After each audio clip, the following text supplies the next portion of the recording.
Hello, Russia. I hope you have a great fair, and I wish that I could have been there.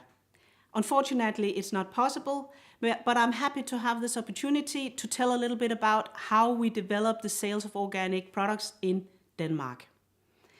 We started selling organic products in the mid-90s, and today 10% of all foodstuffs sold in Denmark is organic. That's the highest percentage in the world.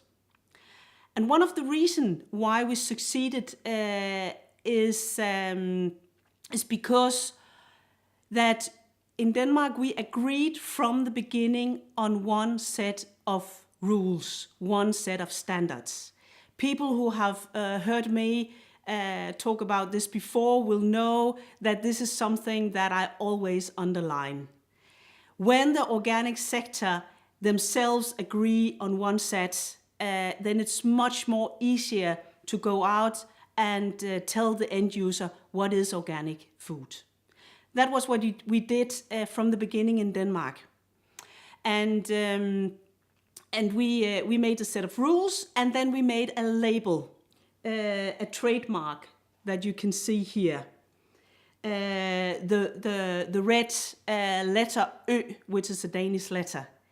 This trademark is today as well known as the McDonald M. So when the end user come to the supermarket and see this label, they know that it's an organic product, and they trust the regulations behind it. This is extremely important. Another thing that's also the reason to our success is that we always had a very close relationship with the supermarkets, with the retail chains, so that the organic products could be widespread in all the corners of the country. And in 1993, one of our biggest retail chains, it's as widespread as Auchan is in Russia. They decided to put organic milk on discount. And they made commercials about it. At that time, there were no internet, but they used the channels that we had at that time. And people understood that, okay, organic food is actually something that I can go to my local supermarket and buy. And from that day, the sales of organic food started rising, and it have been rising all since. Also during the years of crisis that we had in 9 and 10.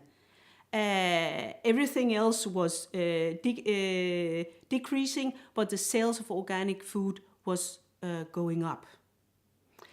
We also had the possibility to get our message directly to the end user via the supermarkets.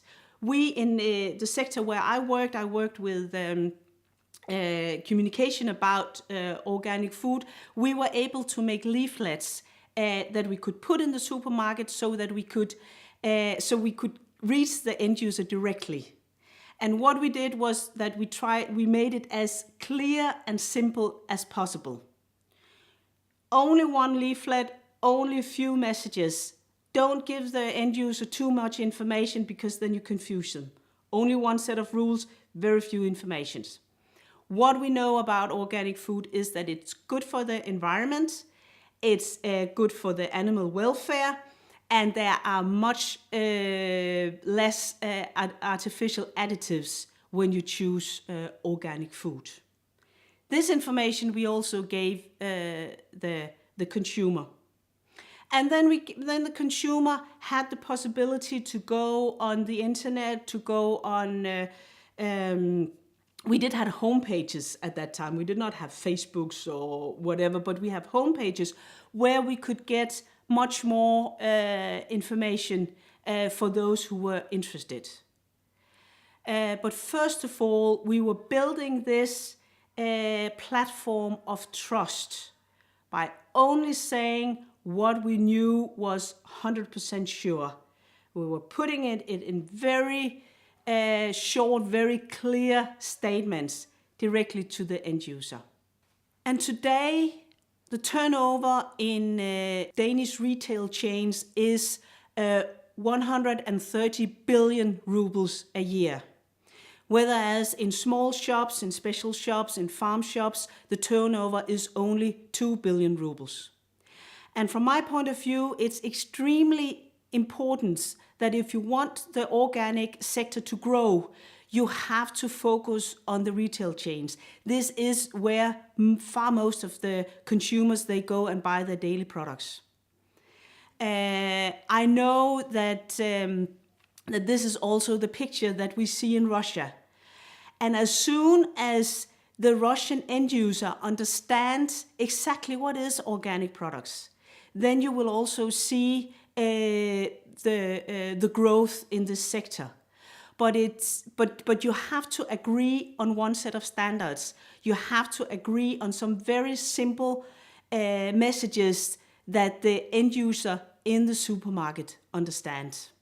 I'm looking forward to see the development, and of course I will participate like I have been doing the recent years, and I wish you all the good luck, and I'll see you soon, hopefully in Russia.